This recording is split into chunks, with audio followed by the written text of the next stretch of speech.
another episode of Let's Talk Shop. I am Priyanka, and with me I have my friends Kavya and Jeel, and we are students of Cresta School of Management Science and Arts. We are so excited for what we have in store for you today, and Kavya is going to brief us more about it. Thank you, Priyanka. Hello, everyone. I'm Kavya. Welcome to Let's Talk Shop, a show where we talk to various people to understand how they turn their passion into their profession. And today, we have a very inspiring celebrity amongst us whom my friend Jeel will introduce us to. Today we have with us a very young and talented writer, director, and a digital marketing professional and a TEDx speaker. He is the lead editor of best-seller books from Terribly Tiny Tales, one of India's largest storytelling platform, and also chief current curator of Terribly Tiny Tales, Mr. Joel Thottan. Thottan. We welcome you, sir. Hi, thank you. We welcome you, sir. Now let's begin with understanding your career.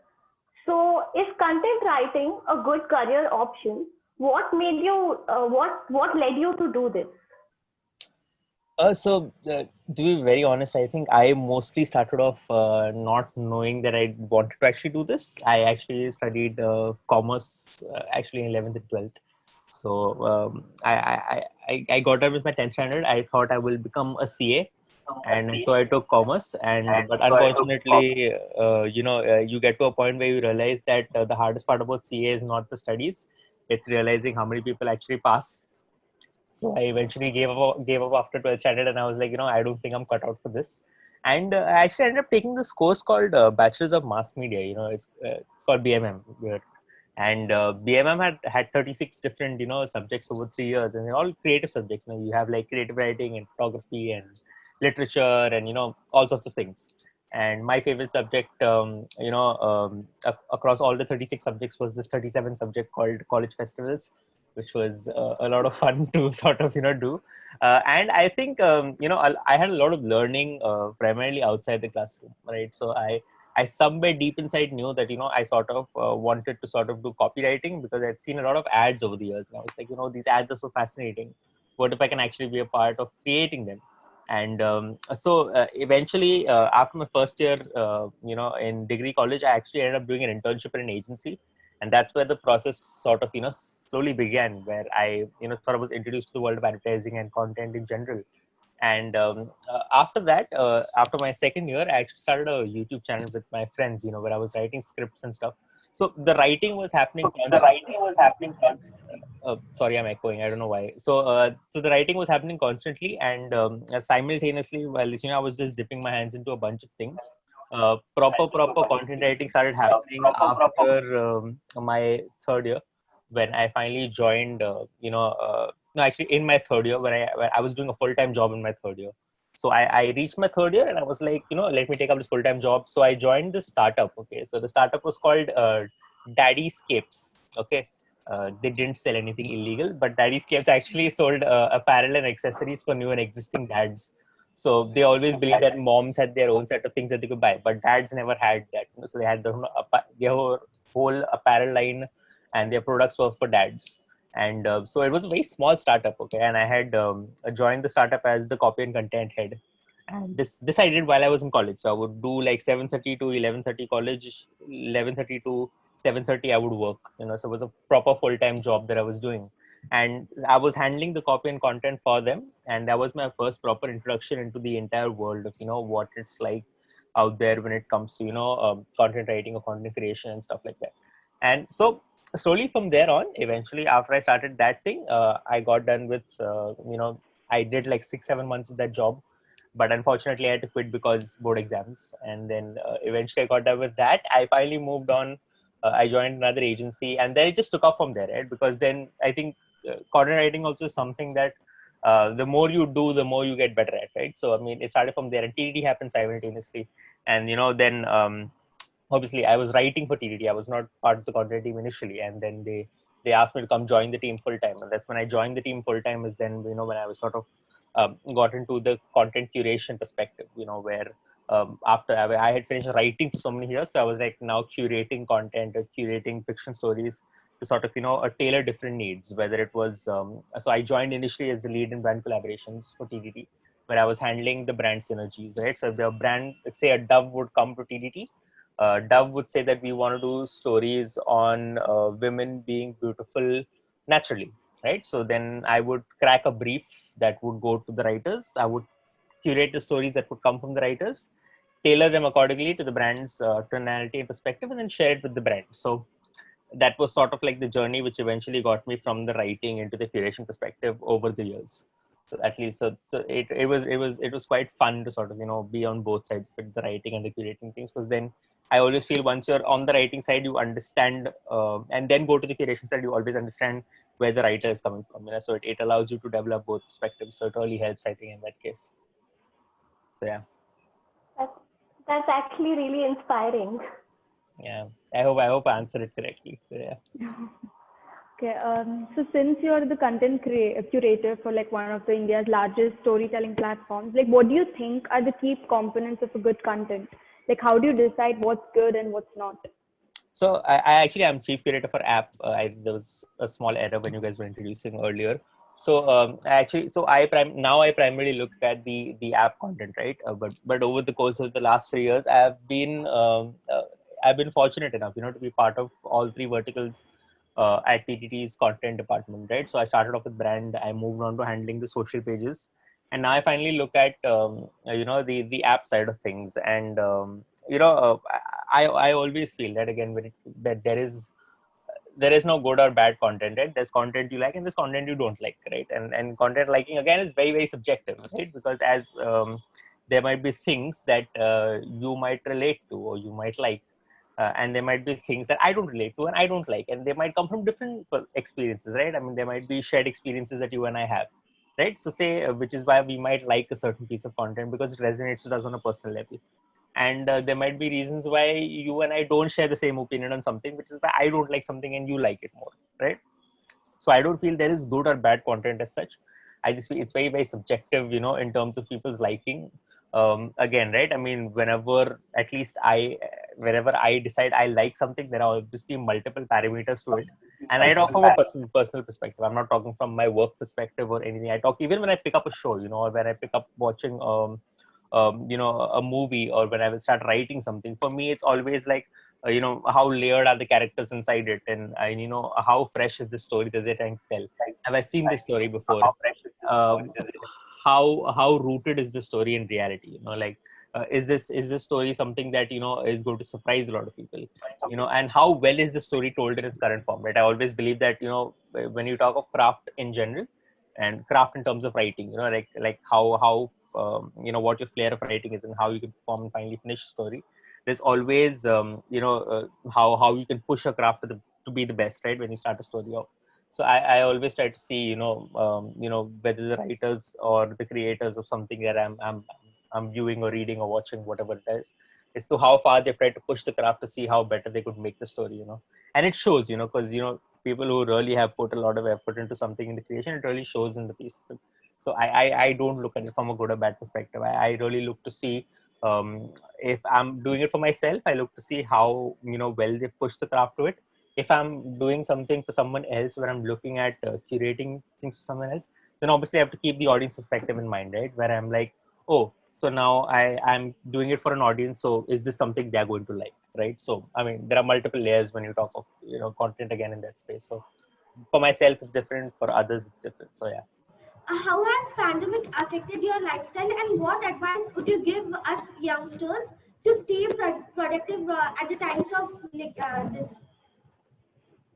So pandemic affected my lifestyle. Let me starting by saying that I am absolutely very, very happy. I do not have to travel in a local train with sweaty uncles and go again to the office since the past 7 months. It's something I have absolutely enjoyed doing. Yeah, so I think that way it's been a very, very fresh break. Even I think the pandemic has sort of changed a lot. Especially for writers in general, because now you have more time that you can sort of give to it, right? Back in the day, at least, we were sort of managing time, after work and stuff to sort of write. But it has for me, at least in our office and in our thing, it has not changed drastically, touch wood. because we used to have work from home even before, right? I mean, a large part of our job is done on laptops, and you just need an internet connection. And so right before the lockdowns were happening, we did a bunch of sessions where we did a bunch of um, uh, a bunch of Google Meet sessions where we tried to sort of see how we're going to sort of function. So everybody in our office just sat around and we did a bunch of Google Meet sessions.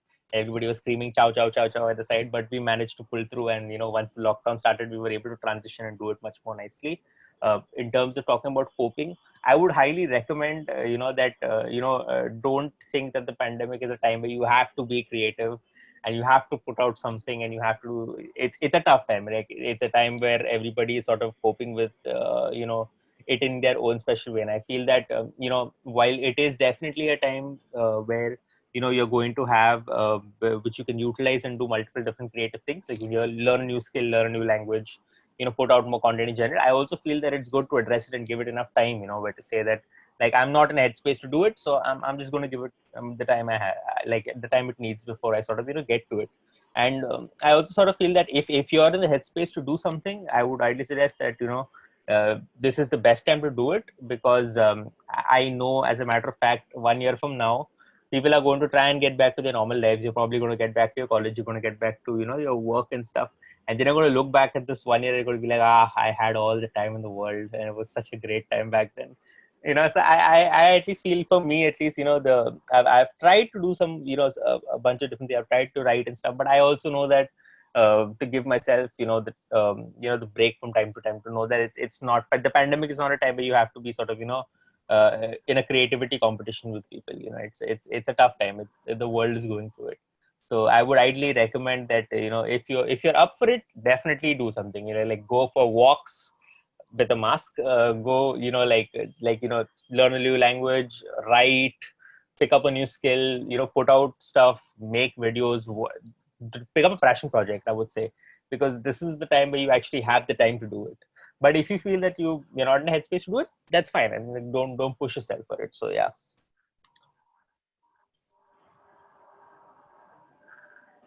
Do you think writing can be learned, or does it have to come from within? And can anyone be a writer? Yes, I always believe anyone, like people, like, take a, and I always say this also, right, in general. I mean, whenever thing is that you have been writing all these years, is that you've been writing in different forms, right? Like your the fact that you like, take for instance, you go for a party. Okay, you go for a party on Saturday night. It was a great party. You went there, you met some interesting new people. You sort of reconnected with an old friend. You guys spoke about old times, blah blah blah blah blah. You met this amazing guy over there. You guys hit it off. You guys were chilling, drinking. You guys exchanged numbers. You had a good time. He said he will call you, and you left. Okay. Cut to next day. You meet your best friend. All right. You come. You walk to your best friend. Now your best friend asks you, so what happened last night? So then you're going to start, right? So last night what happened is da da da da da. You're going to tell him or her the entire story, right? That entire story in itself, all right, is almost like you're narrating a story, right? It has a beginning, it has a middle, it has an end, right? We as human beings have been having conversations and exchanging stories for years, right? So writing is basically just knowing how to put that entire story into a structure, right? Or being able to tell something into a structure, right? And that's what writing is, right? So, like, if you're feeling a certain emotion, right, being able to put that into a certain structure is what writing is, right? At the end of the day. And so I always feel that everybody can write, right? It's just that the notions of being a writer are different for different people, right? Some people do it on a more professional front because they've been practicing and learning the craft over the years, so they're just a little more equipped to tell the story that they want to, because they're armed with better vocabulary or better sentence structure, so on and so forth. Some people, even though they might not be armed with that, they're still able to put what they're feeling or put what they want to say into words, right? So everybody can be a writer, right? It depends on what kind of writer you want to be. But if you want to be someone who just writes because they love writing, yes, you can be that as well. If you want to be someone who writes professionally for some reason, then you probably have to learn the craft, right? Like tomorrow, if I want to write a screenplay, right, I can't use the techniques that I know to write a poem to write a screenplay, right? The screenplay again requires a different sort of a discipline when you're writing that, because it's a structure and you need to understand what the different terminologies are, and what comes where, and it's very different from writing a longer poem or a longer piece, because in screenwriting you're again going to try and take it and you're going to show it as to how this is going to look on a particular it is going to look in video, right? So screenwriting again follows a simple rule called show don't tell, right? So while I might tell everything in a short story, I'll have to show it in a screenplay, right? So I cannot. I can basically say that I was feeling lonely and sad when I'm writing a short story. But if I'm showing it in a screenplay, I will have to ideally show the character crying, right? So it changes, right? Again, writing is, I don't think, I don't see, I no one can teach you how to write. They can equip you with the tools to how to write, and then it's upon you to take those tools and make something out of it. So yeah, I always feel that that everyone sort of writes or knows how to write. It's just you pick up the tools necessary to what you want to learn in that space, and then you grow it from there. So yeah. Okay. What does your routine look like? Like, we've read that you love deadlines. So are you the person who works one day before a deadline, or someone who plans his work? Like, what do you think works the best? I suddenly had a flashback of all my exams that I was studying prior. Yes. But no, but I feel deadlines help. I sort of try and complete stuff prior to deadlines, as weird as that sounds. But yeah, I mean, for me, I always feel that it's good to know that a deadline is looming over you. So then you can sort of at least, when there's a deadline, right, you automatically are forced to think of a lot of Yeah. more than you would usually do when you know that it's a very, very stretched and long thing. And for me, at least, as I come from advertising, where sometimes campaigns would be like in 3 days or 2 days, and you don't have a lot of time to do things. And so I have worked on tight deadlines also. I have worked even at TV. Sometimes I've worked where I know I have to write something and give them in the next 1 hour because they need it, right? And that's where you actually sort of it kicks in, where you sort of need to look at different things. You need to look at different perspectives, and your skill and all that you've learned, all these just sort of kicks in and it comes out. And I think sometimes people do their best work under deadlines, because when you don't have a deadline, they're just relaxed, right? It's just like, I'll do it. It's like an assignment that you have to give to a teacher. When you have to give it 1 month from now, so you will not start working on it now. You'll probably start working on it 1 week before. But for me, if I know I'm starting work, even if I have to give it next week, or give it next in the next 15 days, or in the next 2 or 3 days, I will already start thinking about it. So I know it's running at the back of my mind, where I have these different sort of ideas as to what I'm going to do about it. And I personally love deadlines when it comes to that. It's been part of my work for a long time, and I feel it really helps also. It helps you structure your thoughts when it comes to putting stuff out there. So yeah, in terms of that, in terms of my routine as such, now everything has gone for a toss. Nothing is the same as what it used to be, at least back in the day. But yeah, I mean, for me now, routine is primarily, we start work at 11 o'clock, and I clock out at like 6:30 now. But the only difference is that when I clock out at 6:30 now, I actually have the time after 6:30 to myself, and not that I have to travel 2 hours in a 2 hours to get back home and then have that time. So I mean, it's definitely been that. But yeah, I mean, I've liked going out for walks. I've sort of at least started spending a lot more time just trying to connect with my friends, talk to them. I've not seen a lot of them in a long time, so it's a little sad. My family is pretty much very tired of my existence at home. They want me to get out, but nonetheless, I hope things get better soon. But yeah, I mean, routine has sort of kicked in some strange way, even in the pandemic. So yeah. It has been more positive for you. Yeah, I would say I definitely miss seeing some faces, but yeah, I mean, it's been. I've always been a person who is sort of been very okay living like being at home and just watching something, or just chilling, or just enjoying myself at home. So I feel it is like it's not that big of a difference right now for me. I do miss going out, Yeah. but yeah, I mean, it's fine. Okay. There was one thing you would want to tell your 18-year-old self. What would it be? My 18-year-old self. Ah, so actually, the thing is, eventually, the course of time, you always realize that when you grow older, you always have these things that oh shit, I wish I'd done this, I wish I'd done that. Um, I think 18-year-old Joel again, right? I mean, for me, at least while starting out or when I was 18, I was very sort of nervous of where life would take me. I was again, I think, very, very ambitious about what I wanted to do, and there was a whole range and a whole bunch of things that I wanted to do.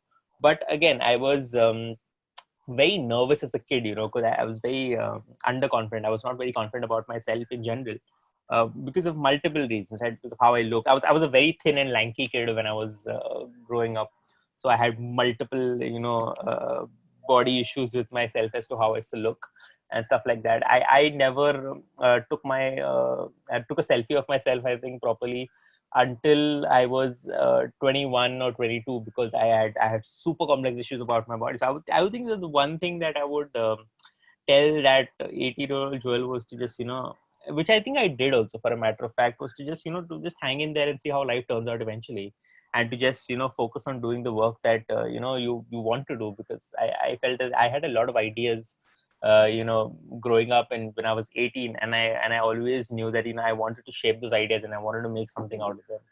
And I did do that eventually in the later years of my life, but until I did that, obviously I was very unsure of whether I was going to be able to do it. So I think the only thing I would tell myself with regards to that was to just just hang in there, and that it does get better. It does get better, and to just pursue it relentlessly, which I think I did also. And I'm very sort of happy when I look back at life, when I see that I did pursue what I wanted to do very relentlessly, and work towards it very hard, and I put out my work there, and I did get a bit of self-confidence when it comes to accepting who I am, physically also. And I think it really sort of it transforms you as a person over the course of time when you look at it also years later. So yeah, I mean, I would just say to just hang in there, and to pursue it relentlessly, and to just that things do get better eventually in the course of life. So yeah, that's the only thing I would say, I guess. Now that we've gotten some great career insights from you, it's time for us to spice things up a bit and get to know you a little more personally. This is the coffee with current part, is Yes. Yeah. it? Okay. Okay, so let's start a segment of rapid fire. You'll be asked 10 questions and you'll have less than 10 seconds to answer. 10 seconds to answer. Okay. Let's start. Okay, a book you think everyone should read? Norwegian Wood by Murakami. Okay, what's your biggest pet peeve? I hate mornings a lot. Okay. If there were a movie on you, what do you think would be its title? I killed way too many people in stories. If you could talk to the Prime Minister, what would you say? That's too controversial for me to say out here, so I shall keep mum. What would you add to the dictionary if you could? What would it mean? I think there's already a word on it. Right? I think my favorite word is sonder, which is the act of realizing that every random passerby has had a life as vivid and complex as yours. I last saw it in the free dictionary, so if it's not in the original dictionary, I think it should be added because it's a great word. Yeah. What product would you refuse to promote? What product would I refuse to promote? Promote. It's again very subjective, right? I mean, it depends on what the product is. Again, so yeah, what product would I refuse to promote? You don't have lots of time to think. Yeah, but I mean, it is very broad, right? I mean, when you think of it, what product would it also depends on what the product is. So Yeah. there's let's see. Sorry, I'm taking a lot of time on this, but that is it. What would I refuse to promote? I've never thought about this. Not that I've done a lot of promotions in general, but I would refuse to promote anything that sort of has takes like say a very skewed approach towards I don't know, man. I don't think I can think of anything right now which I would not. A viral trend you just don't get. A viral trend I just don't get. Let's see. I don't get most of the trends that are on the internet, but it's fun to watch all of them. Okay. But a viral trend, and this is okay. I think I could say this. Okay, a viral trend that I don't get is basically why a lot, and I talk about a lot. Okay, and I talk about a lot of influencers. Okay, why all of their profiles look the absolute same, right? I do not get or understand why a lot of people's things look the absolute same. I mean, they like I cannot distinguish between a lot of people. I don't know whether it is intentional that they all look the same or whether it's not. But yeah, I don't really get the whole idea of influencers and the whole idea of the kind of what they do and why it all feels the same mostly. Obviously, there are creators who are different and distinct, and that's great that they're doing the work that they do. But I always believe there's a very big difference between influencers and creators. So I don't get the idea of influencers in general. So Okay. yeah. What is the last thing you liked on social media? What is the last thing I liked on social media? Most probably, I think it was a cat video because I just keep sharing random like cat videos. Again, my timeline is full of them. So, but it probably was a cat video or a dog video or a video of some baby with a cat or a dog. Mostly must be that. Okay. What is the one thing you wish people knew about you? The one thing I wish people knew about me was let's see. I am. Yeah, I mean, yeah. I wish one thing people knew about me is that I don't cancel on plans because I don't want to see them. It's just that I can't do too many people at one time. So I wish they just knew that if I'm canceling a plan to be part of a group, it's just because I can't be very I'm not very good at groups. So I just hope that they understand. That's the only thing I wish people knew about me is that I'm not canned on them because I don't want to see them. Very weird, but yeah. If you could live anywhere in the world, where would it be?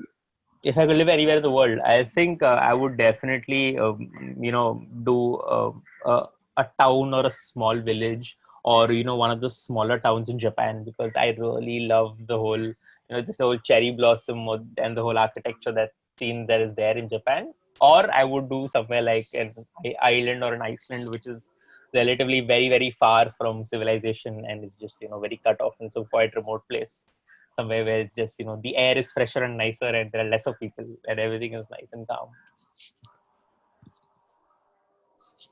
That was very quick and fun. Now let's see how you perform under when you have been given choices. Okay.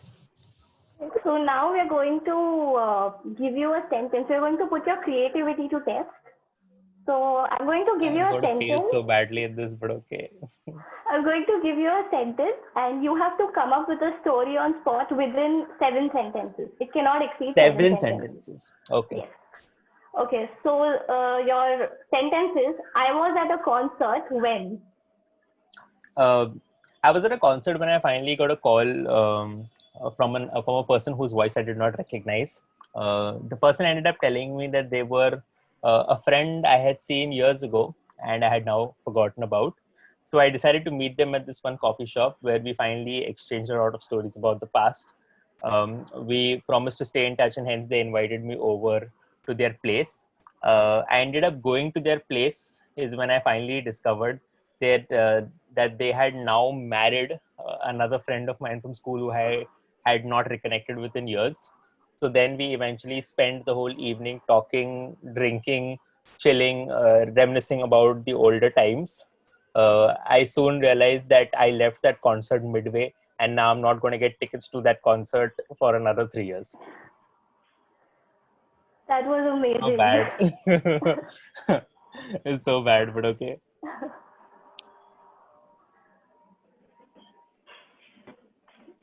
Okay, So that brings us to the end of our interview. And this has been a lot of fun for us. Like, we hope it was equally fun and interesting for you. Even though I absolutely messed up the story, but yes. No, it was good. Great. So yes, thanks for having me, guys. I think it was lovely being a part of this and doing this. Did I win the coffee hamper or no, or did I like lose it? You did win. I'm glad. Yes, just made my day. Thank you on behalf of our entire management and our CEO, Mr. Sambhav. Shah, and the entire Cresta family. It was an honor to have you, sir. Thank you so much. It was an honor being there as well. Thanks so much for having me and doing this in a very fun way. I loved answering all the questions that you guys had. Thank you, sir. I thank you on behalf of our CEO, Sambhav Shah, and the whole Cresta family. Thank you. And to all our viewers, thank you so much for watching. Until the next episode, stay safe and don't stop talking shop.